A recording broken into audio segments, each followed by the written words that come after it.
Ito si Mia KY, ang top 1 global Mia. Ang rank niya ay Mythical Immortal 284 stars at meron siyang 76% win rate sa loob ng 4,000 plus matches. Double kill. Monster kill.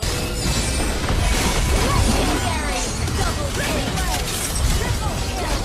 Maniac. Laban sa Bruno, ang unang binibili ni Mia KY ay leather jerkin para may depensa siya kahit papano sa damage neto. At ang una niya ding kinukuhang skill ay ang second skill niya para anytime na susubukang lumapit nito sa kanya, magsa-second skill lang siya para ma-root ito at makapag-basic attack siya ng libre. Nagfa-fast push naman level 1 si Mia KY pag nakapwesto yung kakampi niyang roamer sa damo para sa mabilis na level 2 para mauna sa pagkuha ng gold crab. Malaking gold kasi ang bigay ng crab dahil katumbas ito ng isang minion wave sa mid.